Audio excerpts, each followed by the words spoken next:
네, 안녕하십니까. 저는 대구에서 사업을 하고 있는 파운더 스프레드 중 신한익입니다. 어, 오늘 얼마 전 대구에서 우리 박지현 스폰서님 강의가 있었습니다. 그때 다들 강의를 듣고 너무 너무 좋았었거든요. 물론 이제 그 스토리도 좋았고 내용도 좋았고 자료도 좋았고 그래서 이렇게 좋은 강의를 들으면 저희들은 이제 좋은 음악을 들은 같은 느낌을 느낍니다.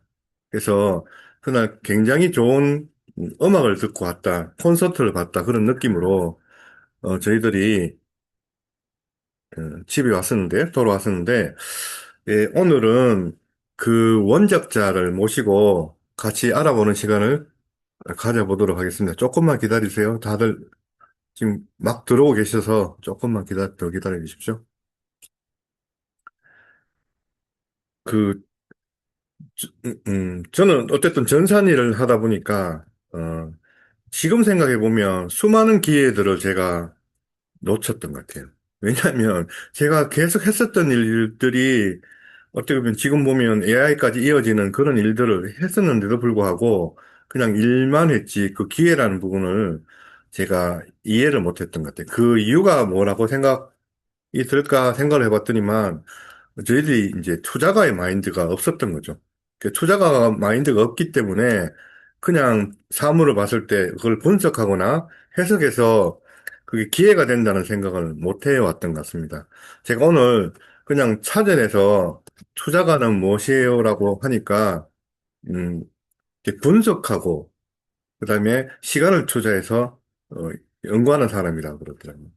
그래서 저희들은 이제 늘 이제 소문이라든가 이런 거에 휘둘리게 되는데 사실은 이제 소문을 가지고 다시 한번 분석 과정을 거친다면 이제 투자가 될 수 있었다 이런 생각이 듭니다. 음, 제가 볼 때는 어린 나이임에도 불구하고 많은 경험을 쌓아가면서 이제 투자가의 길을 걸어가고 있습니다. 물론 저희들도 자산을 만들고 또 투자가의 길을 가는 동료로서 또 음, 같이 한번 그녀가 생각하는 투자가의 생각 길 이런 데에 대해서 같이 한번 알아보는 시간을 가져봤으면 좋겠습니다. 잠시 이렇게 음소거 풀으시고 우리 강사분이 들어오시면 반가이 맞아 주시면 좋겠습니다. 박담비 리더님, 예, 잠깐 인사하고 강의 진행할 수 있도록 그렇게 해보겠습니다. 네. 안녕하세요. 저는 박지은 리더님 딸 박담비라고 합니다. 반갑습니다. 안녕하세요. 반갑습니다. 안녕하세요. 반갑습니다. 이야, 저는 올해 32살이고요. 저에 대해 조금 말씀을 드리자면 20대 초반에 아메이 사업을 한 1, 2년 정도 하다가 서울로 올라갔어요. 그래서 여기서 정말 주식이랑 안 돼. 부동산 경매, 뭐 에어비앤비나 뭐 스마트 스토어 같은 거 여러 개도 이제 배우기도 했었고 회사도 몇 군데 다녔었습니다. 이제 마지막으로 근무한 회사는 업비트라는 코인 거래소였고요. 지금은 퇴사하고 본가 내려와서 이제 이 코인 블록체인 쪽으로 투자 공부하고 있습니다. 어쩌다 보니까 제가 발표까지 하게 됐는데 그냥 가볍게 들어주시면 좋을 것 같습니다. 네.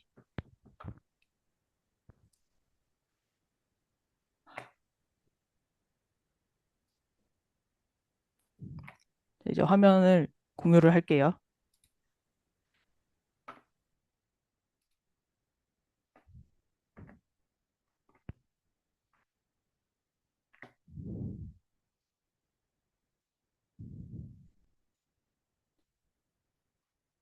혹시 화면 잘 보이실까요? 예, 시간의 방향 잘 보이고 있습니다. 예. 지금 바로 시작하면 될까요?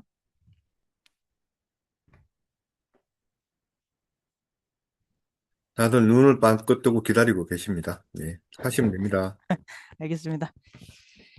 네, 제목은 시간의 방향으로 좀 정해봤습니다. 우리 시간을 어떤 방향으로 쓰면 좋을지에 대한 부분이고요. 그러니까 AI가 나온 이후로 우리가 일하는 방식, 또 배우는 방식, 그리고 돈 버는 방식까지 빠르게 변하고 있잖아요. 여기 꽃에만 그래서 먹어가. AI가 이 세상을 어떻게 바꾸고 있는지, 또 그 변화 속에서 우리가 무엇에 집중하면 좋을지, 그리고 우리 시간을 어떤 방향으로 써야 하는지, 이 순서로 좀 진행을 해보겠습니다. 네, AI라는 단어 자체는 사실 새로운 개념이 아니에요. 그 머신러닝이나 뭐 유튜브 알고리즘 같은 그런 기술은 예전부터 있어 왔고, 뭐 알파고 이런 것도 그 중에 하나입니다. 오늘 제가 얘기하려는 AI는 이런 기존의 AI가 아니라 챗 GPT나 제미나이 같은 생성형 AI입니다. GPT가 22년 11월에 첫 출시가 됐어요. 나온 지 3년 이제 조금 넘은 거예요. 22년에 GPT 첫 시작부터 조금 한번 볼게요. 네, 22년의 GPT는 먼저 오류가 굉장히 많았어요. 그러니까 할루시네이션이라고 환각 현상이 심각했습니다. 그러니까 쉽게 말하면 모르면 모른다고 말을 안 하고 그럴듯하게 지어내고 맞다고 우기고 뭐 그런 거예요. 두 번째는 그 질문의 의도나 맥락 파악을 잘 못해서 엉뚱한 대답을 좀 많이 했었습니다. 그러니까 첫 번째, 두 번째 이렇다 보니까 당연히 실무에 적용하기는 힘들었겠죠. 2022년 당시에 유명한 GPT 사례들이 있어요. 몇 개만 좀 보겠습니다. 이거 굉장히 유명한 일화입니다. 세종대왕의 맥북 프로 던짐 사건. GPT한테 물어본 거예요. 조선왕조실록에 기록된 세종대왕의 맥북 프로 던짐 사건에 대해 알려줘. 그러니까 GPT가 세종대왕의 맥북 프로 던짐 사건은 역사서적인 조선왕조실록에 기록된 일화로 15세기 조선시대 세종대왕이 새로 개발한 훈민정음의 초고를 작성하던 중에 담당자에게 분노하여 맥북 프로와 함께 글을 방으로 던진 사건입니다. 라고 있었던 사실이 아닌데도 이게 할루시네이션 때문에 그럴듯하게 지어서 대답을 하는 거예요. 이게 너무 말도 안 되는 거니까 얘가 거짓말을 하는구나라고 생각을 할 수 있는데 우리가 전혀 모르는 분야에서 전문 용어를 써가면서 그럴듯하게 말하면 구분하기가 힘들겠죠. 네, 다음에 몇 개 더 볼게요. 나랑 끝말잇기 하자. GPT한테 얘기했어요. 좋아요, 시작합니다. 나중에 에디슨, 그러니까 순으로 시작해야 되는데 나이키 이렇게 대답을 해버리고 1 더하기 1은 뭐냐? 2다. 확실하냐? 3 아니냐? 죄송합니다. 3입니다. 이런 식으로 단순한 수학 문제도 풀기 어려워하고 이 당시 GPT가 수능 국어 풀었을 때 8등급이 나왔어요. 그럴 법하죠. 저도 GPT를 초창기 때부터 써왔는데 이때 생각하면은 이제 실질적인 도움보다는 GPT랑 싸우는 시간이 좀 더 길었어요. 그래서 GPT랑 뭔 작업을 같이 하겠다 이런 기대를 해서는 안 됐고 그냥 똑똑하고 신기한 챗봇 수준이었습니다. 지금 GPT는 어떨지 한번 볼게요. 제가 이 PPT 만들면서 며칠 전에 GPT한테 똑같이 맥북 프로 사건에 대해 물어봤거든요. 얘가 그러니까 조선왕조실록에 기록된 세종대왕의 맥북 프로 던짐 사건은 실제 역사 기록이 아닙니다. 맥북 프로 같은 현대 전자기기는 당연히 존재하지 않았기 때문에 그런 사건은 기록될 수 없습니다. 라고 심지어 약간 꾸짖죠. 그래서 물어보는 사람의 의도까지 파악을 하고 있어요. 이건 전형적인 시대착오를 이용한 농담이다. 라고 설명을 해주고 있습니다. 그래서 2026년 현재의 생성형 AI는 어떤가? 첫 번째는 자연어로 코딩이 가능해졌어요. 예전에는 어떤 코딩을 하려면 HTML, CSS, 자바스크립트 같은 각각의 프로그래밍 언어를 알고 있어야 됐어요. 근데 이제 사람의 말로 설명을 해도 코드를 생성해주고 오류가 나면 오류 나는데 뭐야? 이러면 수정도 해주고 실행까지 어느 정도는 해줍니다. 두 번째는 맥락 이해랑 정확도가 크게 향상됐다. 2024년에 GPT가 국어 1등급 맞았다 하더라고요. 아까도 보시면 아시겠지만 지금은 맥북 프로 던짐 사건 같은 거에 아끼지도 않잖아요. 그리고 얘가 그 맥북 프로 사건 발표할 때 말하고 청중들 반응 어떤지 궁금하니까 말해달라고 하더라고요. 그래서 사람인 척해서 약간 좀 어이가 없었습니다. 그리고 2022년도 GPT는 텍스트만 알아들었어요. 지금 생성형 AI들은 이미지랑 음성이랑 영상까지 이해하고 처리해주는 수준까지 올라왔습니다. 이렇다 보니까 실무에 적용이 가능해요. 네, 예전에는 그런 AI를 쓸지 말지 선택을 하는 문제였다면 지금은 AI를 쓰는 게 기본값입니다. 표준이 된 거예요. 이 왼쪽은 그 작년 25년 맥킨지 보고서에 나온 내용인데 비즈니스에서 AI를 쓰고 있다라고 답한 기업의 비율이 88%였어요. 그리고 오른쪽을 보시면은 현재 시장에 나온 AI 서비스가 20만 개가 넘습니다. 그러니까 이건 무슨 의미냐면 AI가 특정 산업의 기술이 아니라 모든 산업의 기본 도구가 있다라고 해석할 수 있습니다. 클로드 AI라고 있는데 이것도 GPT랑 제미나이 같은 생성형 AI거든요.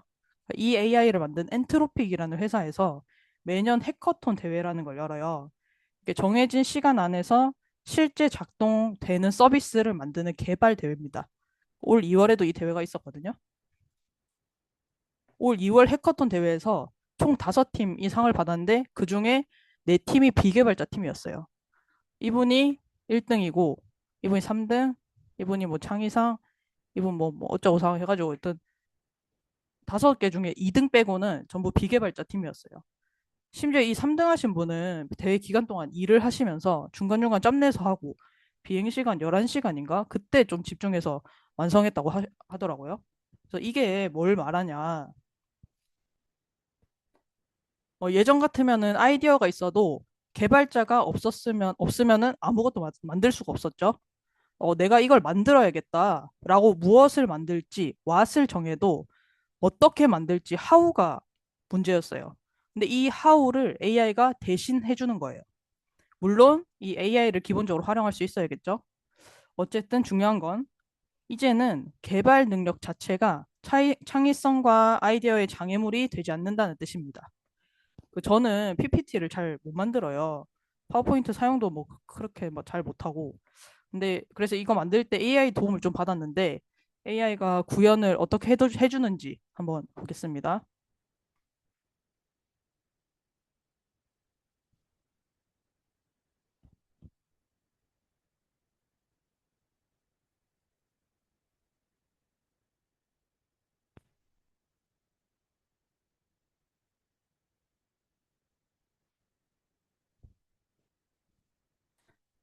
잘 나왔으려나 모르겠는데 어쨌든 이게 제가 AI한테 이렇게 저렇게 만들어줘, 이건 저렇게 수정해줘 라고 말만 했는데 보시면 아시겠지만 AI가 코딩을 해서 만들어 준 거예요. 그러니까 얘가 CSS랑 HTML이라는 프로그래밍 언어로 코딩을 해서 만들어 준 거거든요. 저는 그 언어를 잘 몰라요. 코딩도 할 줄 모르고. 근데 물론 구조는 제가 짰죠. 내용이랑. 제가 아무것도 안 하고 날로 먹었다 이거는 아니에요. 근데 가끔 진짜 AI한테 설명하기 귀찮을 때 대충 말하고 뭐 말인지 알지? 알았어, 딱 요리조리 잘 만들어줘라 라고만 말해도 진짜 찰떡같이 알아듣고 잘 만들어줘요. 저는 이때가 그래서 기억이 나더라고요. 이때는 하우가 중요했던 시절이었어요. 개발자가 미래다 하면서 20년, 21년 코로나 시절에 개발자 초봉 6, 7천 되고 경력 조금 있으면 1억 넘어가고 근데도 사람 모자라서 신입 개발자 모셔간다고 했던 시절이 있었어요. 그래서 너도 나도 코딩 학원 다니고 뭐 부트캠프 하면서 6개월, 1년 만에 취업한다 막 그랬던 시절이 있었습니다. 그때 당시에 제가 뉴스 기사를 좀 가져왔어요. 네카라쿠베가 뭐냐면 네이버, 카카오톡, 라인, 카카오 라인, 쿠팡, 배민 이렇게 그 IT 기업들이거든요. 그래서 이 IT 기업에서 개발자 영입 전쟁한다. 개발자 모시기. 그래서 코딩 광풍이다. 막 이랬었던 시절이 있었습니다. 이때 카카오 7개사에서 신입 개발자를 세 자릿수를 뽑겠다라고 기사가 또 났었어요. 이때가 21년 8월 19일이에요. 지금 원티드라는 채용 플랫폼이 있어요. 그 IT 회사 채용이 많이 올라오는 곳인데 여기서 제가 그 며칠 전에 카카오 검색하고 신입 개발자로 필터링을 걸어 보니까 지금 채용 공고가 하나도 없어요. 여기 카카오 말고도 다른 기업들 보니까 신입 뭐 쬐끔 나오는데 들어가서 보면은 자격 요건이 신입이 아니에요. 전부 뭐 자격 경력이 다 있어야 된대요. 지금 상황이 이렇게 됐습니다. 근데 이게 고작 3년 3개월 동안의 변화인 거예요. 22년 11월에 첫 생성형 AI가 나왔었잖아요. 여기 그때 나오고 지금 이후로 자연어로 개발이 가능하게 됐고 이거를 통해서 어떤 서비스를 만드는데 진입 장벽이 붕괴됐고 그 결과 이제 생산성이 폭증을 하게 된 거죠. 예전에는 어떤 서비스를 만들려면 디자인, 뭐 마케팅, 뭐 법적으로 문제는 없는지 뭐 개발해야 되니까 개발자도 필요하고 그 다양한 각 분야의 전문가들이 이제 필요했는데 그거를 AI가 대신하게 되면서 여기 보시면 개인이 기업 수준의 결과물을 만들어낼 수 있게 된 거예요. 그것도 빠르게. 그러니까 이 말은 반대로 기업도 많은 직원이 필요 없게 됐다는 뜻입니다. 3년 3개월밖에 안 되는 짧은 기간 동안에 이렇게 바뀌었어요. 방금 제가 개발자 관련된 기사만 보였는데 개발 직군에만 해당되는 건 아니에요. 아마존에서 그 작년 10월부터 올 4월까지 4개월 동안 화이트 칼라 직원 3만 명 내보냈다고 하더라고요. 그리고 더 무서운 거는 3만 명이 시작이라고 했습니다. 그렇다면 이 급변하는 AI 시대에 우리는 도대체 뭘 배워야 될까요? 이 질문에 대해서 아마존 창업자 제프 베조스가 대답을 해준 게 있습니다. 이 질문에 대해서 베조스가 뭐라고 했냐면 질문이 잘못됐다. 질문이 잘못됐다. 라고 대답을 했어요. 21년에 코딩 학원 간 사람들이 이 질문을 해서 배우러 갔을 거예요. 근데 베조스는 뭐가 변하지 않을지 생각을 해야 된다. 거기에 집중해야 한다. 라고 말을 했습니다. 혹시 아마존 모르시는 분들이 계실 수도 있으니까 아마존은 쿠팡 같은 거예요. 쿠팡이 아마존을 따라 했습니다. 그러니까 베조스가 말한 변하지 않는 세 가지는 더 싼 가격, 더 빠른 배송, 그리고 더 다양한 선택지였어요. 그러니까 10년 뒤라고 해서 고객들이 아유, 저는 배송이 좀 느렸으면 좋겠어요. 라고 말할 일은 없다는 거예요.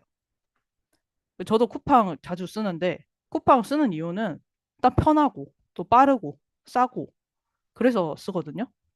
그러니까 베조스는 어떤 특정 기술을 말한 게 아니라 그 시장과 인간의 본질에 집중을 한 거예요. 이제 추상적인 얘기는 여기까지 하고 실질적으로 그래서 우리가 집중해봐야 하는 변하지 않는 본질이 뭐가 있는지 한번 보겠습니다. 네, 자본주의 시장에서 변하지 않는 것은 크게 이 두 가지 구조입니다. 첫 번째는 투자 시장. 시대가 바뀌고 기술이 발전하면서 직업은 사라질 수 있어요. 근데 자본주의가 존재하는 한 이 자본이 이동하는 시장 자체는 사라지지 않을 거예요. 그래서 주식, 부동산, 채권 같은 투자 시장은 계속 존재하는 거죠. 두 번째는 소비입니다.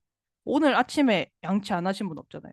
태어나서 미용실 한 번도 안 가보신 분, 뭐 옷도 절대로 안 사고 뭐 헌옷 수거하면서 막 가져오시는 분, 밥 절대로 안 드시는 분 없을 거잖아요.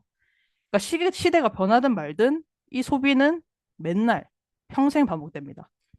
그러면 우리는 돈을 이 두 가지 구조 안에서 벌어야 되겠죠? 변하지 않는 구조니까. 근데 이것만으로는 좀 부족해요. 이 안에서 우리가 돈을 벌 수 있는 방법은 노동으로 버냐, 자본으로 버냐, 이 두 가지고 대부분의 소득은 이 두 성격 사이 어딘가에 있습니다. 요거 모르시는 리더님들은 안 계실 텐데 그래도 한번 설명하고 넘어가겠습니다. 노동소득은 아시다시피 내가 직접 일해서 버는 돈이고 비노동소득은 나 대신에 일하는 무언가가 돈을 벌어다 주는 구조입니다. 그러니까 돈을 버는 주체가 달라요. 그래서 노동소득은 내가 벌어야 되기 때문에 내 시간, 내 몸뚱아리라는 물리적인 한계가 있고 비노동소득은 돈을 버는 주체가 내가 아니라 내가 보유한 시스템이기 때문에 이 확장이 가능한 거예요. 노동은 필요해요. 노동은 필요하지만 앞에서 말했듯이 과거에 10시간 걸리던 노동 기술을 AI가 10초 만에 해결한다면 그 기술을 배우는 노동의 희소성은 낮아질 수밖에 없겠죠. 그래서 노동에만 의존하는 구조는 더더욱 불안정해지고 있다라고 생각을 할 수 있습니다. 그러니까 노동소득이 있을 때 비노동소득을 준비해야 되는 이유를 아시겠죠? 지금 AI가 위협이 되는 이유는 기술 자체가 아니에요. 노동소득에만 의존하는 사람들에게는 AI가 위협이 맞아요. 비노동소득을 만들려는 사람들한테는 AI는 레버리지고 굉장히 좋은 도구입니다. 개발자로 취업만 하려고 하면 언제 AI한테 대체될지 모르지만 비노동소득 쪽으로 방향만 틀면 너무 유리한 포지션인 거예요. 제가 지금 30대 초반이잖아요. 그 친구들이 아직도 진로 고민을 해요. 그 친구들이 와, 진로 고민은 고딩 때 하는 게 끝인 줄 알았는데 아직도 하고 있다. 이런 얘기를 하거든요. 당연한 게 비노동소득 쪽으로 방향을 틀어야 되는데 노동소득 안에서만 보니까 무슨 직업을 가질지 어디 회사에 취업할지만 보니까 이 고민이 해결될 수가 없는 거예요. 취업을 하면 잠깐 해결되는 것처럼 보이지만 퇴사를 하면 이 고민이 또 반복이 되는 거죠.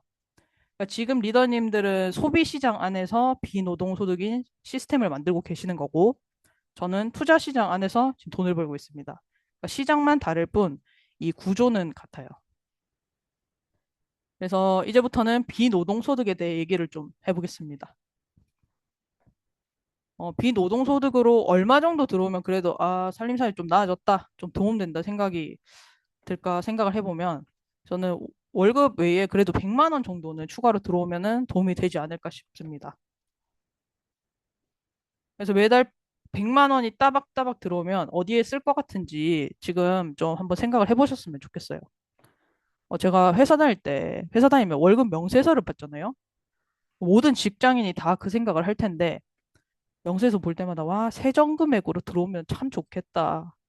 물론 세금 중요하죠. 내야 하죠. 근데 그래도 세금 떼인 거 보면서 가슴 아파하면서, 와, 이 돈이면 월세도 내고, 뭐도 하고, 뭐, 두정구도 사 먹고, 치킨도 몇 번이나 더 먹을 수 있을 텐데, 이런 생각을 저는 월급 날마다 했었거든요. 사람마다 다를 거예요. 이 100만 원을 어떻게 쓸지는. 근데 이런 생각하면 기분 좋으니까 한번 생각하는 시간을 좀 가져봤습니다. 네, 이제 기본 좋은 상상 해봤으니까 이제 비노동소득 100만 원을 실제로 한번 만들어 보겠습니다. 비노동소득을 만들 수 있는 방법은 너무 많아요. 지금 AI 나오고 나서는 더 많아졌어요. 그렇지만 편의상 전통자산 위주로 비교를 좀 해보겠습니다. 네, 첫 번째 예금이자. 예금이자는 금리만 보면 되잖아요. 굉장히 간단히 알아볼 수 있습니다. 여기 은행연합회 소비자 포털 들어가면 은행별 상품별로 한 번에 다 비교해 볼 수 있어요. 지금 한번 들어가서 바로 실시간으로 좀 조회를 해볼게요. 화면 잘 보이시면 고개 한 번만 끄덕여 주시면 감사하겠습니다. 네. 지금 여기 들어가니까 금리 은행별로, 전체 은행별로 예금 상품을 비교할 수 있는 화면이에요. 월에 100만 원은 1년에 1,200만 원이니까 12개월짜리 세후 이자가 1,200만 원이 나오게끔 세팅을 해보면 되겠죠? 지금 1,000만 원으로 12개월짜리 세후 이자 보니까 제일 조금 주는 게 16만 원이고 제일 많이 주는 게 25만 8천 원이네요. 이걸 100만 원으로 만들어 볼게요. 저는 이래 해봐서 알고 있습니다. 4억 8천. 4억 8천 세후 이자 제일 조금 주는 게 700만 원대. 1년에. 그리고 제일 많이 주는 게 1200 초반대네요. 네. 다시 돌아와서 이게 방금 봤던 그 화면이에요. 세후 이자 1년에 1,200만 원을 만들려면 4억 8천이 필요하다. 4억 8천만 있으면 된다.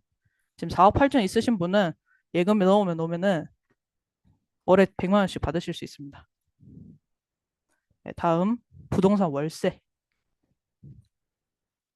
요거는 한국부동산원이라는 곳에 들어가면 수익률이 나와 있어요. 오피스의 투자 수익률, 네, 중대형 상가 투자 수익률, 또 오피스텔의 수익률. 근데 이게 수치가 조금 차이가 있거든요. 이유는 산정 방식이 서로 달라요. 오피스나 상가는 분기 기준으로 조사되고 임대 수익뿐 아니라 매매가 변동까지 포함한 총 수익률이에요. 오피스텔은 월 기준이고 월세 기준 임대 수익률로만 계산됩니다. 그러니까 왜 그런 차이가 있는지 정확한 계산식을 무조건 알아야 되겠다 하시는 분들은 한국부동산원 들어가셔서 확인해 보시면 좋을 것 같습니다. 그리고 중요한 게 여기 나오는 투자 수익률은 세전이에요. 왜냐면 이제 세후 수익률을 산정하기 힘든 게 개인마다 취득세, 건보료 이런 세금들이 전부 다 다르다 보니까 세후 수익률을 조사하기가 좀 힘듭니다. 근데 우리가 알아야 되는 건 세후 수익률도 아니고 모든 비용을 뺀 수익률이잖아요. 우리가 알고 싶은 건 이 실질 수익률입니다. 세금 말고도 운영비에는 뭐 부동산 복비, 수리 필요하면 수리비 뭐 이런 것들이 들어갈 수 있겠고요. 또 공실 생기면은 공실에 대한 손실도 빼야 되겠고요. 뭐 이런 비용들을 전부 제외하고 수익률을 계산해야 정확해지겠죠. 그래서 이 실질 수익률을 제가 알아보니까 평균적으로 한 3% 정도였어요. 실제로 부동산에서는 대출이나 보증금 같은 레버리지가 들어가긴 하는데 오늘은 수익률 왜곡을 좀 방지하고 비교를 단순화하기 위해서 레버리지는 제외하고 자산 기준으로만 수익률을 계산했습니다. 어쨌든 결론은 이게 계산 방식이에요. 연수익 1,200만 원, 월 100만 원이니까 연으로 하면 1,200만 원을 이게 3% 이렇게 나눠서 계산하면은 4억이 필요한 거예요. 결론은 부동산 월세로 100만 원 만들려면 4억이 필요하다. 요 정도로만 이해하시면 될 것 같습니다. 네, 다음 배당금입니다. 배당은 여러 형태가 있는데 일반 개인 투자자가 좀 쉽게 접근할 수 있는 배당주랑 ETF 기준으로 조사를 했습니다. 배당 수익률은 KRX 한국거래소에서 쉽게 확인을 할 수가 있어요. 이것도 간단해요. 여기 배당 수익률, 개별 종목 이렇게 나오잖아요. 제가 좀 필터링은 따로 했어요. 코스닥은 변동성이 너무 큰 종목이 많아서 제외를 했고 코스피 종목들만 일단 데이터를 다운받았어요.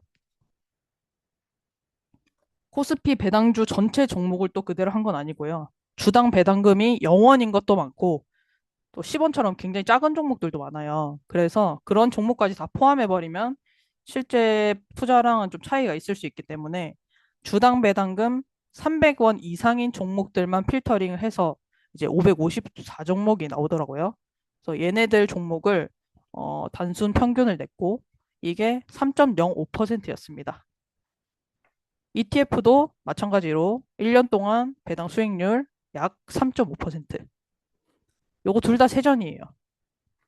요게 ETF가 조금 더 높았어요. 그래서 이 조금 더 높은 걸 기준으로 세후 수익률을 계산을 해보니까 3%였어요.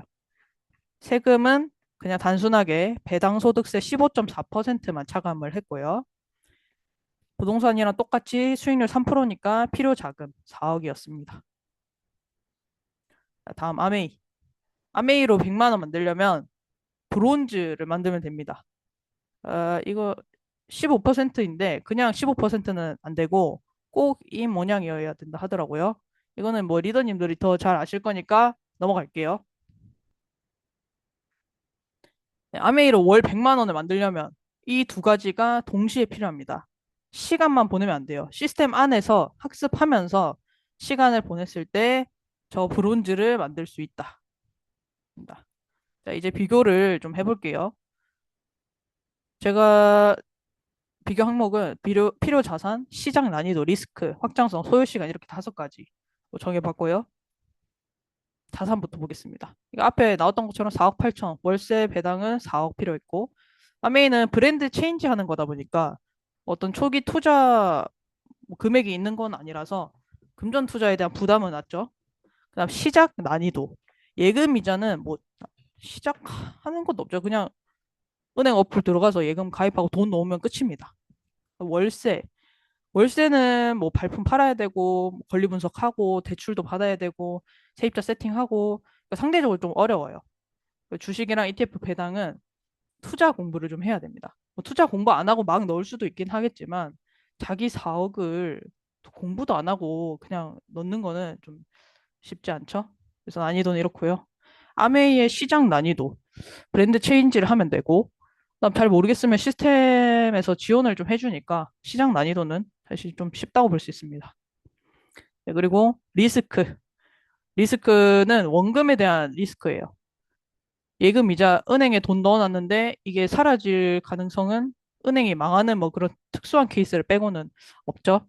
물론 물가 상승 때문에 이 4억 8천에 대한 실질적인 가치 하락이 느껴질 수는 있어도 리스크는 낮습니다. 그리고 월세는 부동산은 공실이 가장 큰 리스크고요. 그다음에 노후 때문에 갑자기 수리비가 왕창 들어간다거나 아니면 생각지도 못한 부동산 규제가 있다거나 이런 리스크가 있을 수 있어요.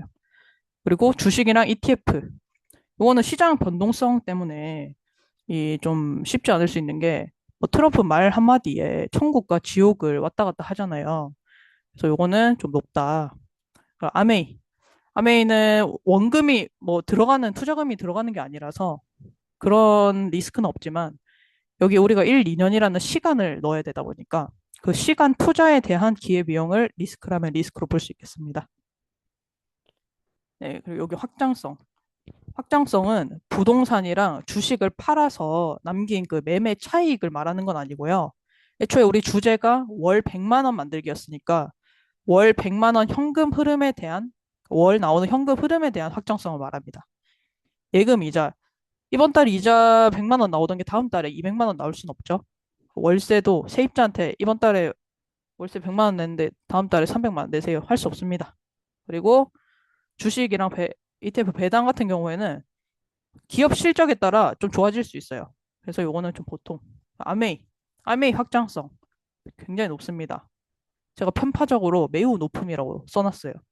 왜냐면 이거 제가 경험을 했어요. 왜냐면 2016년 22살 때 아메이 사업을 열심히 할 때 그때 제가 보너스를 받았어요. 1,473원. 2016년 8월에 열심히 한 달 마감해서 제가 이 돈을 받은 거예요. 제 소비자가 한 20만 PB 하고 저는 한 25만 PB 정도 했나 봐요. 그리고 같은 해 10월에 뿌듯해서 등장 효과를 좀 넣어봤습니다. 수입이 145배 늘었어요. 확장성이 굉장합니다. 쉬어가는 느낌으로 좀 재미를 한번 넣어봤고요. 다시 돌아와서 소요 시간. 소요 시간 예금 이자는 예금 가입하고 돈 넣으면 바로 나오죠. 그리고 월세도 세팅하면은 이 정도 시간 걸리고 수년은 사실 아닐 수 있는데 뭐 건물을 짓겠다 이러시는 분들이 계실 수 있으니까 시간이 요렇고 배당은 월배당 ETF 이런 거 넣으면 또 바로 나와요. 그래서 분기별로 나올 수도 있고 1년에 한 번 나올 수도 있고 아메이는 소요 시간이 브론즈 만드는 데까지 1, 2년 정도 소요가 된다고 아까 앞에 말씀드렸죠. 지금 이렇게 5가지 항목으로 제가 비교를 해봤는데 저는 오늘 여기서 필요 자산이랑 소요 시간에 집중을 해보려고 합니다.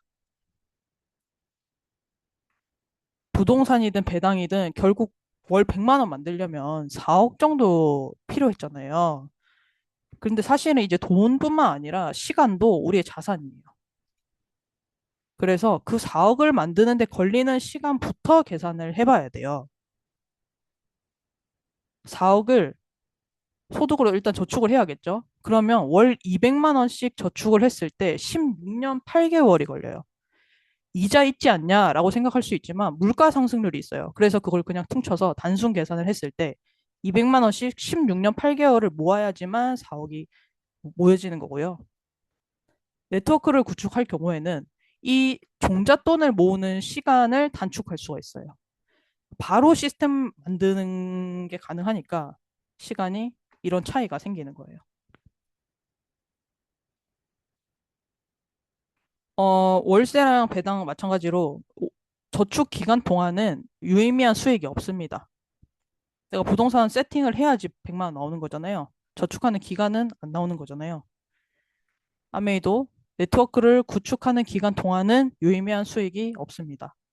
이거는 제가 앞에서 설명을 드렸지만 비노동소득에서 돈을 버는 주체는 내가 아니라 시스템이잖아요. 그래서 그 시스템이 만들어지기 전까지는 유의미한 수익이 있을 수가 없어요. 이거는 비노동소득의 특성이에요. 그래서 이 일을 멈춰도 매달 들어오는 100만 원은 16년 8개월의 시간만큼 가치가 있는 거예요. 그냥 시간이 아니라 매달 200만 원씩 저축하면서 보낸 16년 8개월의 시간이에요. 그러니까 이걸 좀 극단적으로 말을 하자면 지금 이 리더님들의 1시간은 남들의 8시간의 가치랑 같다고 볼 수 있는 거예요.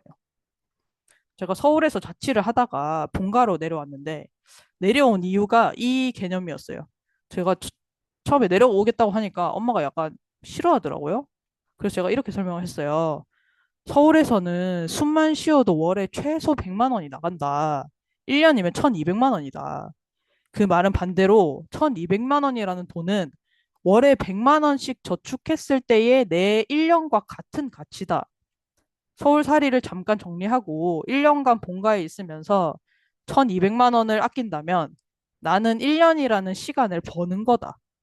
또 그 돈을 그냥 생활비로 쓰는 게 아니라 투자 자금으로 활용할 수도 있다. 그만큼의 시간을 더 넣을 수도 있는 거다.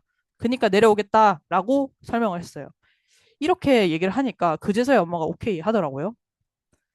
물론 엄마 아빠 입장에서는 입이 하나 늘었으니까 돈이 조금 더 들 수는 있겠지만 자식이 얼굴을 자주 보여주는 게 효도라고 하더라고요. 그래서 효도도 겸사겸사 하는 거다라고 저는 생각합니다. 그래서 어쨌든 지금 우리는 돈을 버는 게 아니라 시간을 사고 있는 거다라고 생각을 하시면 되겠습니다. 네, 다시 표로 돌아와서 이게 정말 즉시가 맞나? 수개월이 맞나? 이게 맞으려면 내 통장에 4억이 있어야 되고 부동산 투자 공부가 되어 있을 때 즉시고 수개월이에요. 4억이 없는 상태라면 또 그 지식이 없는 상태라면 즉시가 아닌 거예요. 수익이 나는 시간만 계산을 하면 되는 게 아니라 이 돈을 모으는 시간, 또 공부하는 시간도 계산을 해야 돼요. 그래서 이 필요 자산과 소요 시간은 따로가 아니라 같이 봐야 되고 실소요 시간은 이렇습니다. 이 4억을 만드는 시간 16년 8개월에 투자를 결정하고 수익이 나기까지의 시간 플러스 알파를 더해야 되겠죠. 결국 최소 17년 정도의 시간을 넣어야지만 비노동소득 100만 원이 완성되는 거죠. 아메이에서 브랜드 빌더 네트워크 구축까지 1, 2년 걸린다고 했지만 사실 이게 10년이 걸린다고 해도 7년이나 앞당기는 거예요. 그 4억이라는 생 돈을 안 써도 되는 거고요.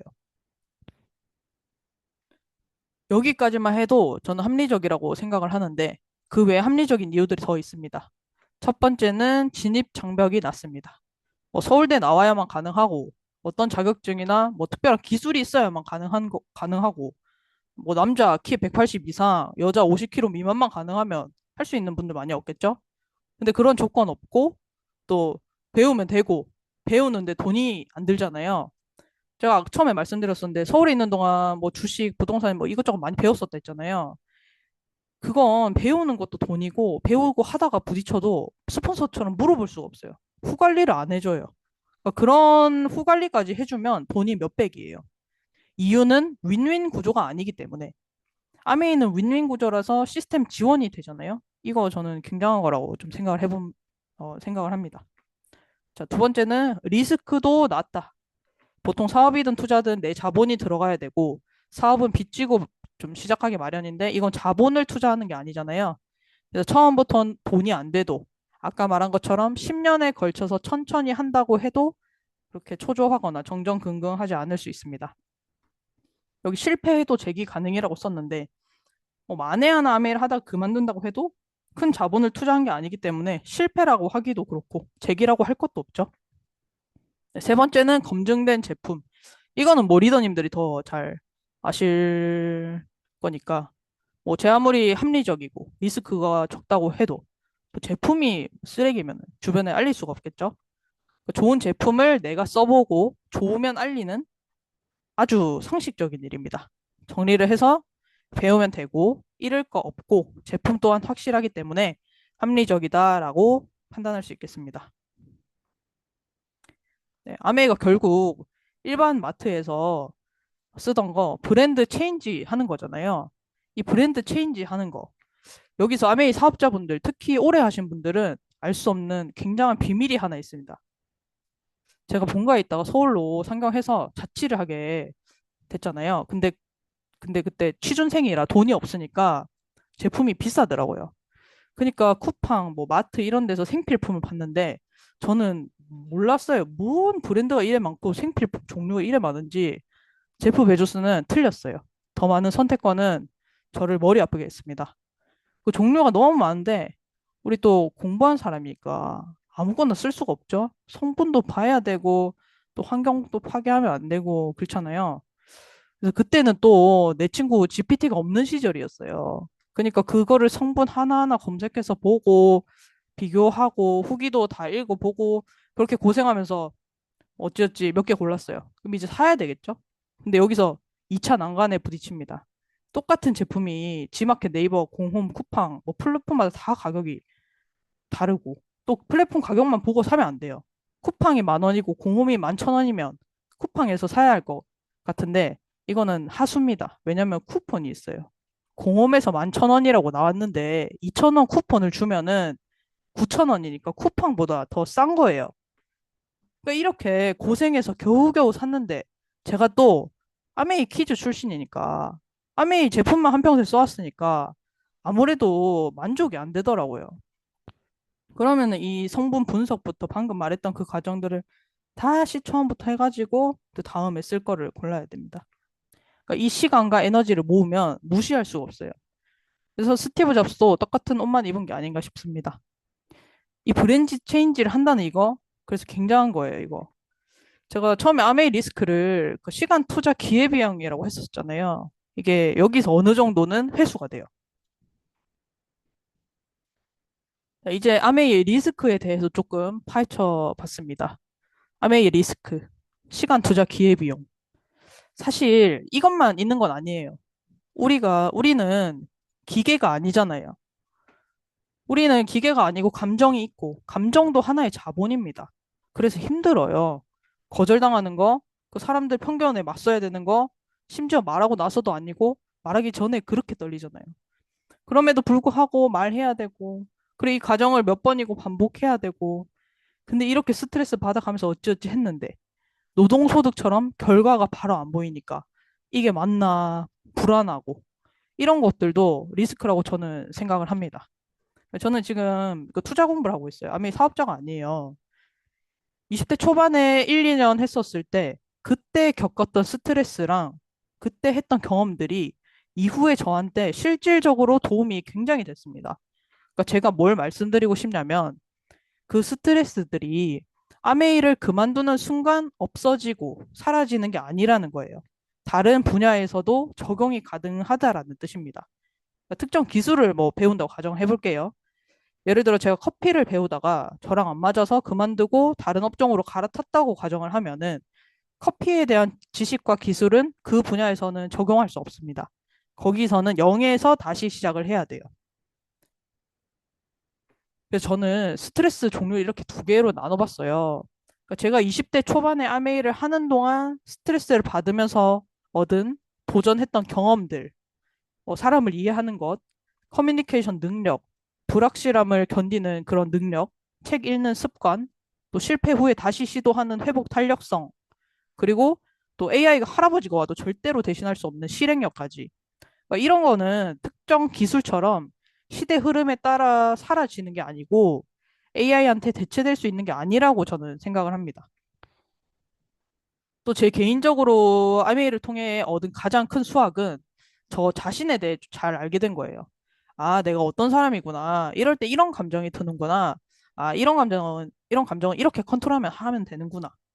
그러니까 이걸 알게 되니까 저한테 맞는 방향을 찾을 수 있었고, 저 또한 지금 결정한 방향에서 굉장히 스트레스 받으면서 배우고 있어요. 저는 스폰서도 없고 시스템도 없어요. 리더님들이 부럽습니다. 시간 얘기하다가 갑자기 왜 스트레스라고 생각이 들 수 있어요. 근데 이게 서로 다른 얘기가 아니에요. 제가 정리를 해볼게요. 제가 말씀드리고 싶은 거는 우리 시간을 노동소득과 맞바꾸면서 소모를 할 거냐, 아니면 비노동소득을 구축하는 데에 누적시킬 거냐. 또 어떤 똑같은 스트레스 상황에서 와, 힘들다. 진짜 스트레스 받는다. 라고만 생각하면서 끝낼 것인지 아니면 그 스트레스를 내 역량, 내 자산으로 누적시킬 것인지 이거는 우리의 선택의 문제라는 거예요. 시간이라는 거는 모두한테 똑같이 24시간이 주어지고 또 내가 뭐 돈처럼 아낄 수 있는 게 아니잖아요. 안 쓰겠다고 안 쓸 수 있는 게 아니에요. 내가 원하든 아니든 시간은 가잖아요. 그래서 그 시간을 소모할 건지 아까 말씀드린 것처럼 누적시킬 건지 좀 고민을 해보시고 선택을 했으면 좋겠어요. 저는 우리 모두가 좀 부자가 됐으면 좋겠습니다. 오늘 귀한 시간 저랑 공유해 주셔서 너무 감사하고요. 모두 화이팅입니다. 그리고 오늘 하우를 담당해준 내 친구 GPT, 제미나이, 이제 친해지고 있는 다른 AI들, 그리고 숙식 지원해준 분들께도 감사 인사 드리겠습니다. 마치겠습니다. 감사합니다.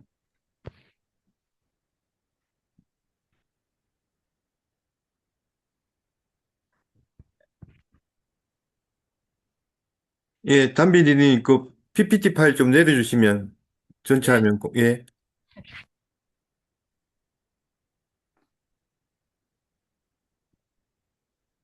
됐을까요? 네, 잘 되셨습니다. 예, 다들 잘 들으셨죠? 예, 저도 참 잘 들었습니다. 이 시간이라는 개념을 조금 제가 어릴 때 이해를 했다면 하는 생각이 늘 들더라고요. 예, 그래도 오늘도 저희 아들한테 그 이야기를 했는데 잘 못 알아듣더라고요. 시간이 지나서 알아듣는 게 아닌가라는 생각이 드는데, 예, 담비 양은 일찍 알아들었다는 게 너무 자랑스럽고 대단하다고 생각이 듭니다. 예, 잘 들으셨죠? 예, 그리고 그래서 애프터를 한번 진행해 볼까 합니다. 또는 혹시 질문이 있어도 좋습니다. 그래서 예, 그 손을 들어주시면 제가 지명해 드릴 거고 지명 안 하면 제가 제 마음대로 하겠습니다. 네. 그 화면이 켜지신 분들이 그렇게 많지 않은 관계로 예, 제가 일단 예, 아까 우유 빛깔 박담비라고 외친 유효조 리더님 먼저 한번 예, 질문이나 아니면 애프터 들어보고 싶네요. 네. 네, 안녕하세요. 거제에서 사업하는 리오주입니다. 와, 제가 투자 공부를, 박담비 님이 투자 공부를 하고 있다는 얘기는 익히 들었지만, 진짜 이렇게 세상 돌아가는 것과 매일을 비교 분석해 줄 줄은 진짜 몰랐는데, 사실 마지막에 너무 소름이 돋았거든요. 사업자들도 저희 사업을 하면서 사실 정체성에 대해서 되게 많이 흔들려 하고, 그게 규명이 안 돼서 좀 많이 힘들어 하면서 사업을 하시는데, 이 시간 투자가 현금 4억 8천을 버는 것보다도 훨씬 더 많은 시간을 세이브를 할 수 있다라는 그 얘기가 너무너무 와닿았었고, 우리가 지금 생활에서 사업을 하면서 받고 있는 이런 사소한 스트레스들이 결국 누적이 되어서 내 자산이 되고 내가 시간을 세이브할 수 있다라는 그 얘기에 와, 진짜 제가 암에 선택하기 너무 잘했다라는 생각을 했었고, 어, 투자 공부를 어떻게 혼자 하고 계신지는 참 궁금하거든요. 그거를 좀 혹시 얘기해 주실 수 있나요? 아, 제가 그 업비트에서 있으면서 그냥 무턱대고 나온 게 아니에요. 어느 정도 구상을 잡고 어떻게 공부를 해야 되겠다라는 생각을 가지고 이제 나온 건데, 어, 이 투자의 세계는 굉장히 사기꾼들이 많습니다. 그래서 이건 제가 만약에 뭐 어떤 투자 모델을 이제 생각을 했다면, 그거는 제가 제 스스로 소액으로 테스트를 하면서 검증을 하고, 이게 어느 정도 확신이 생기면 그때 자본의 사이즈를 키워서 좀 진행을 해야 되거든요. 그래서 저는 지금 그 소액으로 이제 테스트 검증 과정을 거치는 중이다, 라고 생각을 해주시면 될 것 같습니다. 뭐 유튜브 보고 뭐 하고 요즘에 사기꾼 너무 많아서 오히려 위험해요. 그래서 저는 혼자서 맨 땅에 헤딩 시스템 없이 시스템을 제가 만들면서 하고 있습니다. 네. 네, 감사합니다. 네, 감사합니다. 이상입니다. 예, 또 한 분, 예, 스폰서님 세 분 하라 그래서 아직 두 분 더 할 수 있습니다.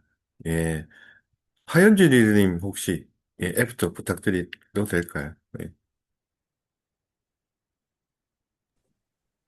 네, 진주의 하연주입니다.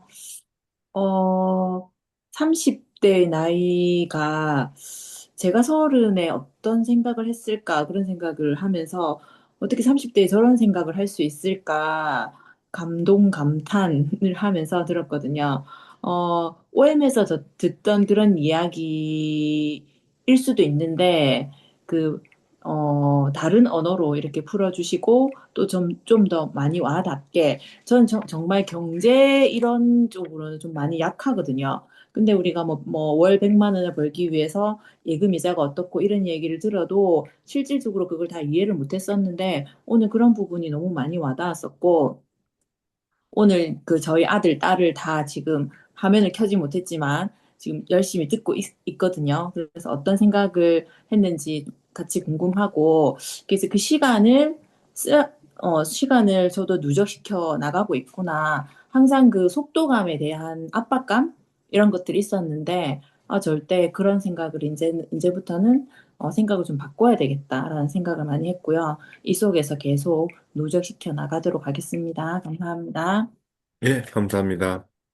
예, 또 한 분 제가 그 들어보고 싶은데요.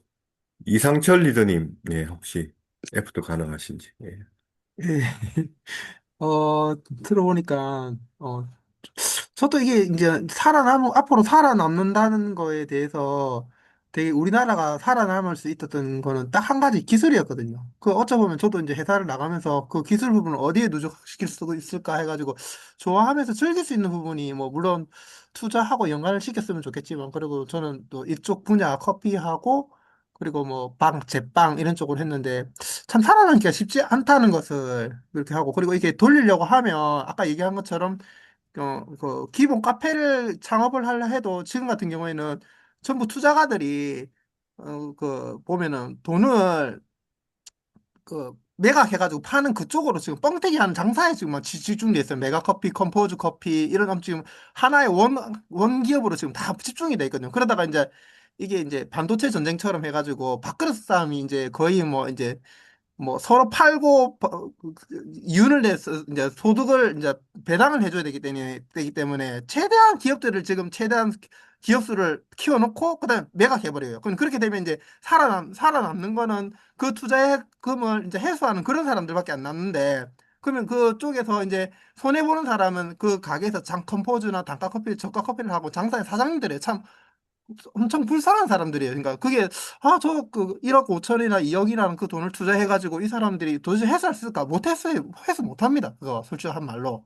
그 전부 다 그 본사로 다 들어갑니다. 근데 지금 치킨 게임 하고 있는데 닭 사업보다 더 힘들게 하는데 근데 그 중에서도 살아나는 업종이 이제 기술을 가지고 있고 어느 정도 그래도 뭐 이렇게 배달을 안 해도 사는 업체인데 그럼 그런 쪽으로 하면 자기 기술을 누적할 수 있는 분야가 정말 힘든데 그런 투자하고 연관할 수 있는 게 그래도 제가 아메이를 하면서도 이거를 접목한 저의 업체하고 많이 접목을 하니까 진짜 많은 도움을 많이 받고 있거든요. 물론 뭐 제가 아메이에서 크게 뭐 이렇게 뭐 투자해 가지고 막 이렇게 그거를 시간 투자를 많이 못한 부분도 있는데 그런 부분을 이렇게 접목하다 보니까 이런 부분에 진짜 좀 눈을 뜨고 한쪽 면을 원래 보면은 개인 사업자들이 가장 문제가 뭐냐면은 한쪽 면만 보고 달리다 보니까 자기가 어디 가는지 몰라요. 그러니까는 예를 들면은 지금 그 삼성중공업 앞에 이 매장이 지금 거의 저희 라인 한 20개가 있어요. 근데 살아남은 기업은 거의 20%도 안 되거든요. 바뀐 기업 빼고 그 건물에 있는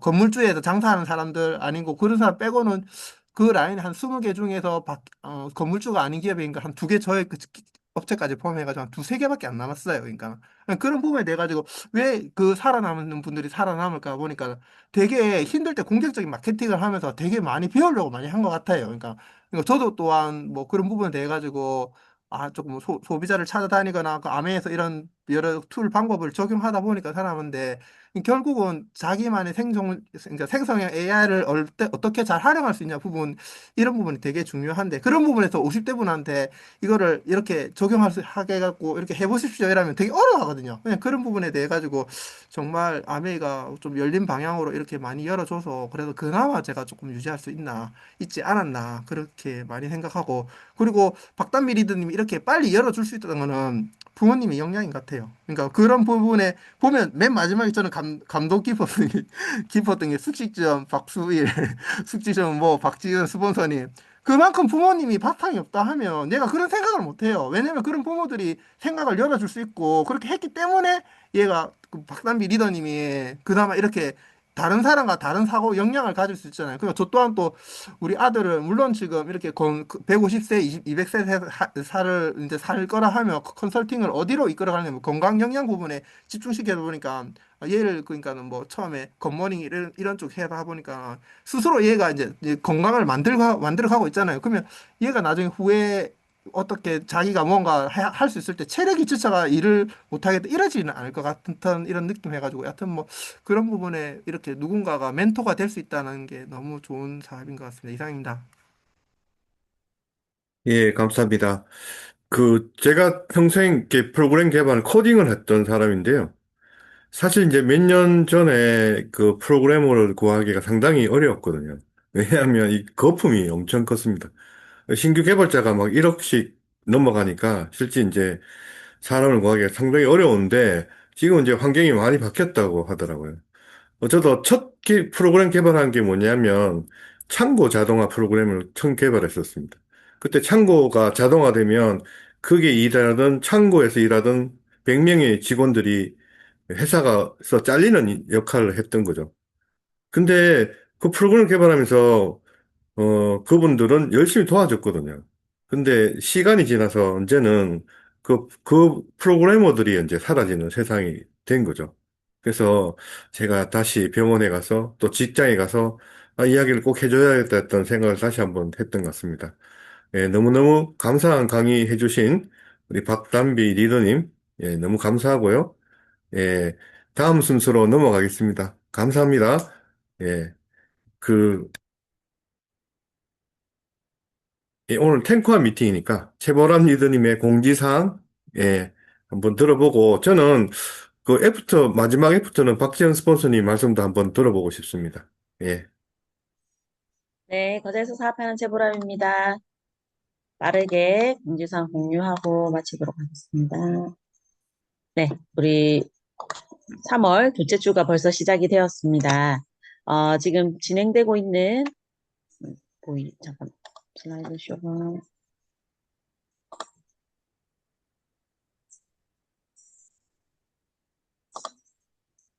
슬라이드 쇼가, 안 되는 거군요. 잠시만요. 다시 공유해 보겠습니다.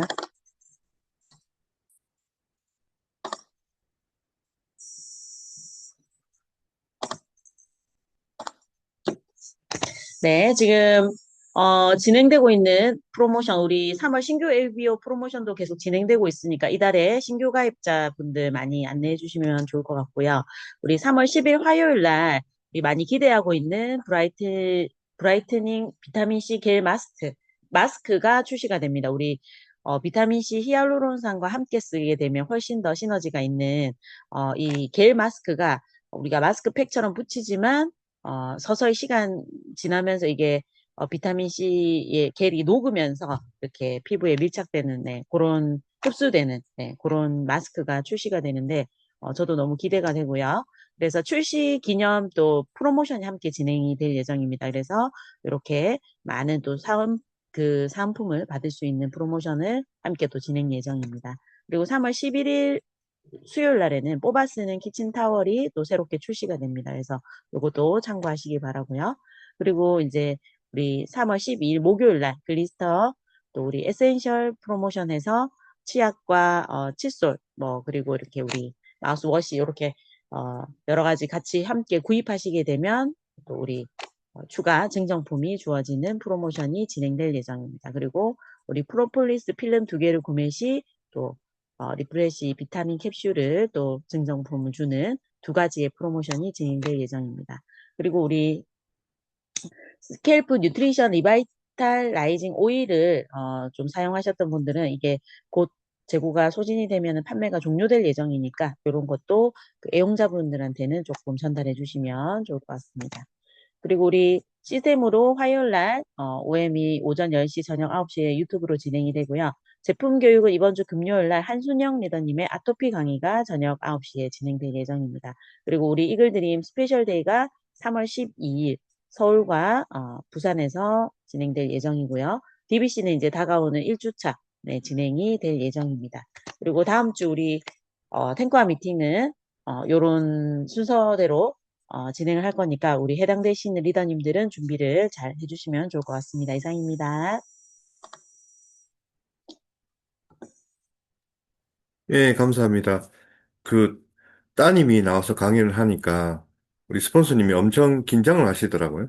그래서 걔한테 톡도 막 보내주시고 그랬는데 예, 소감 듣고 싶습니다. 같이 한번 듣고 예, 어떻게 그렇게 대단하게 키우시는지 그런 것도 한번 들어보고 싶기도 하고 네, 그렇습니다. 네, 박수. 네, 박지연입니다. 네, 딸 덕에, 네, 수금 받아보고,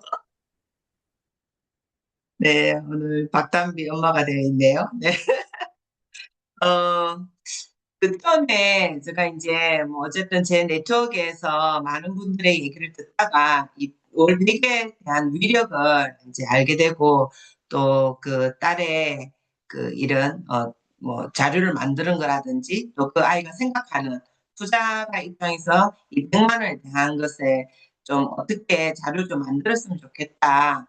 이렇게 그냥 얘기를 했어요. 그리고 나머지는 흐름은 이제 그 아이가 다 잡았는데 그리고 이제 그 얘기를 듣다 보니까 저도 진짜 많이 감동받은 것 중에 포인트가 시간이었어요. 정말 이 월 100을 만들기 위해서 매달 200을 그 생돈 200을 저축해서 그래도 뭐 16년 8개월 뭐 약 한 17년을 저축해서 그 이후부터 진짜 매월 100만 원 나오는 거잖아요. 그래서 그 시간을 가지고 딱 월 100을 하니까는 너무나 깜짝 놀랐거든요. 아, 그렇구나. 근데 거기에 대한 우리가 아메 비즈니스를 하고 있으면서 정말 이 일이, 우리가, 원하는 그런 삶이라고 하지만은 원하는 삶 중에도 우리가 맨 먼저 그 욕구라는 우리 오단계가 있잖아요. 사람이 의식주가 해결되지 않으면 두 번째 단계가 올라가기 힘든데 지금 바깥에 나가보면 사실 의식주가 해결되지 않는 생활에 있는 분들이 너무 많이 있어요.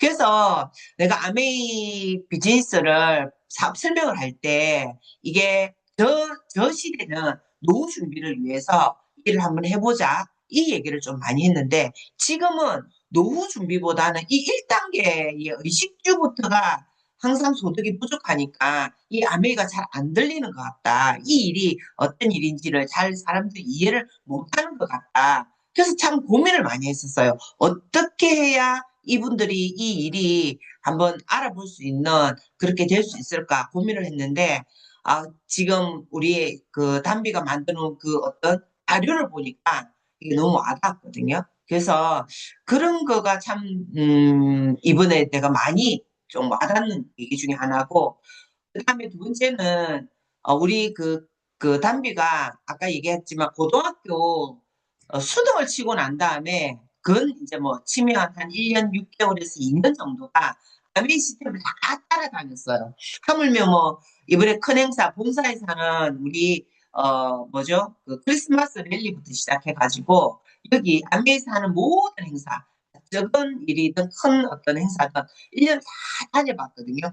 다녀보면서 이제 DBC에서 이렇게 추천해주는 그런 책들 있잖아요. 이런 투자 관련. 근데 그 중에서 이제 시리즈는 부자가 가는 아빠 시리즈를 다 책을 읽고, 그 다음에, 이런 관련돼 있는 서적을 읽고 정리가 이제 빨리 되면서, 자기는, 결국은 투자가 영역이나 사업 영역으로 넘어가지 않으면 자기다운 삶을 못 살 수 있겠다. 그래서 빨리 월급이 들어오면 월급을 최소한의 생활비만 쓰고 나머지는 전부 다 이제 저금을 해서 그 저금도 이자를 많이 주는 펀드 쪽을 이렇게 다 알아보고 난 다음에 회사도 이렇게 분야가 이걸 많이 주는 데를 다 리평을 뜯고 난 다음에 그쪽에 이제 상품을 다 이렇게 넣어서 최소 생활비를 쓰고 나머지는 다 저축. 아까 우리 그 투자가가 되기 위해서는 뭔가 돈이 기본적인 바탕을 모아야 되잖아요. 그렇게 이제 애를 썼지만은 안 되는 거죠. 왜냐하면 외부에 우리 집에 본가를 떠나면 무조건 생활비 외에 뭐 저축할 돈이 없다라고 얘기를 했어요. 서울에서 하니까 생활할 돈이 저축할 돈이 없다라고 얘기를 했거든요. 그렇게 하면서 이 투자가 영역이나 사업 영역을 빨리 얘는 알았어요. 그러니까 빨리 알아차린 거죠. 세상의 어떤 자본주의 세상을 빨리 읽어냈고 결국은 이 영역을 넘어가지 않으면 사람다운 삶을 못 살겠다. 그래서 조금 더 이런 빨리 이쪽 분야로 넘어오지 않았냐라는 생각이 들어요. 그리고 그때 이제 자기가 했을 때 고민을 좀 많이 했었어요. 뭐 우리도 이제 하다 보면 아메를 하다 보면 지금 내가 생활비를 좀 이렇게 버는 원작을 하면서 그다음에 아메 일을 두 가지 하는 일을 하는 사람들 많이 있잖아요. 그러다가 두 개가 다 바빠질 때에는 어느 걸 해야 될까 고민이 될 때가 많을 거예요. 왜냐면 우리의 노동은 한계가 있으니까. 그럴 때에 그래도 지금 하고 있는 일은 거기도 바쁘고, 그 다음에 자기가 투자가 이쪽으로 공부를 하자니 잠을 잘 수가 없는 거죠. 그래서 이제 다 두 가지 다 맥심 왔을 때, 뭐, 이왕이면 이 투자가 영역 너무 오려면, 조금이라도 한 살 더 빨리, 시작을 하는 게 더 낫지 않겠냐라고 해서, 이제 제가 투자가 영역으로 들어오라고 얘기를 했고, 그럴 때에 집에 내려온다고 했을 때 제가, 근데 실제 제가 그렇게 얘기를 했어요. 어, 이 뭘 들어가는 그 100만 원, 자기 생활비 최소 아껴 썼는데 서울에 있을 때 110만 원이라고 얘기를 했어요. 110만 원을 12달을 곱하면 돈이 얼마다. 근데 그거를 내가 여기 1년 정도를 계획을 세워보면 그 시간만큼 버는 거다. 이렇게 나한테 브리핑을 했어요, 실제. 그렇게 해서 그제들 내려온 거였거든요. 그러니까, 정말 그 우리가 이 일을 하고 있으면서도 명확하게 내가 이 일에 대한 이 일을 언제까지 어떻게 할 것이고 일이 어떤 일인가를 좀 그 정체성을 조금 자기가 아는가 모르는가 차이다 이런 생각이 좀 들긴 해요. 그렇게 해서 좀 정말 사업답게 또 내가 시간 투자를 하면 그 30분이든 1시간이든 그런 시간을 정말 사업 투자가 답게 좀 우리가 쓰면 너무 좋지 않을까 그런 생각을 해봤습니다. 이상입니다.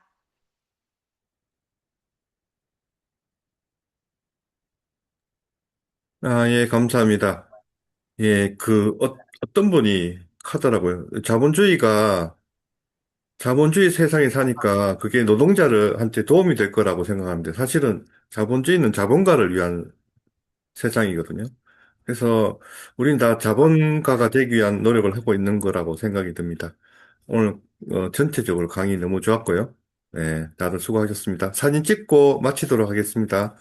예, 혹시 켜실 수 있는 분들은 좀 켜주세요. 네, 예쁜 얼굴 보고 싶네요. 네, 담비도 얼굴 좀 이리 보여주세요. 네, 자, 사진 찍겠습니다. 하나, 둘, 예, 막 나오기 시작하고 있습니다. 자, 예, 다시 한번, 예, 다시 한 장 제대로 찍겠습니다. 하나, 둘, 예, 수고하셨습니다. 수고하셨습니다. 수고하셨습니다. 수고하셨습니다.